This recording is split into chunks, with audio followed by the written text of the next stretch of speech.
Picture this. You're standing in a dusty train station in 1880s Chicago, holding a small leather-bound book.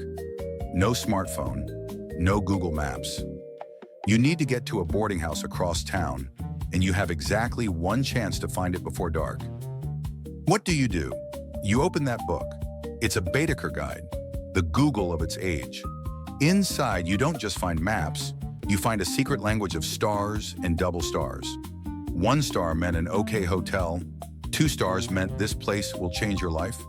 And if you saw the Baedeker's special symbol for a cafe with a view of the Alps, you knew that was the spot where artists and writers had been sitting for decades, watching the same snow melt.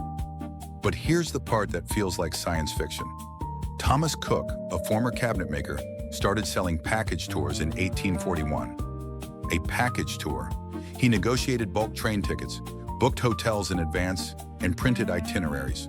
All by hand, all by letter, all before the telegram was common. By 1870, you could buy a Cook's tour from London to Jerusalem and never once worry about where you'd sleep. The system existed. It just moved at the speed of paper. Now let's zoom in on the street level. Say you just stepped off a steamship in Bombay, 1910. You have the address of a merchant your uncle knew, but the streets have no signs. The house numbers, if they exist, are painted in a script you can't read. So you walk into a tea stall, show the address to the owner, and he doesn't just point. He walks you there, carrying your bag, refusing payment. This was the invisible network, human GPS, powered by courtesy and the unwritten rule that a stranger in trouble is your problem. Of course, not every traveler had locals as guides. The real pros carried something better, a letter of introduction. A single folded sheet of paper, signed by a respected person in your hometown, could open any door. You present it to a banker in Cairo, and suddenly you have a room, a guide, and a dinner invitation. The letter was a portable reputation, a blockchain for trust written on rag paper. And what about getting lost on purpose? That's where the canvas map came in. A 1908 Ordnance Survey map of the English Lake District was a work of art drawn with hachures, those little hatch lines that let you feel the shape of a hill without a contour line.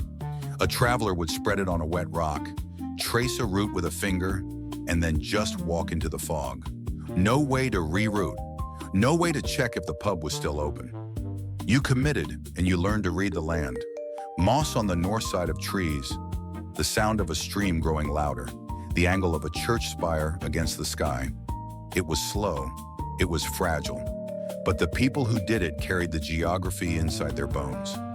This is what we lost when we gained the blue dot. Not accuracy, but intimacy.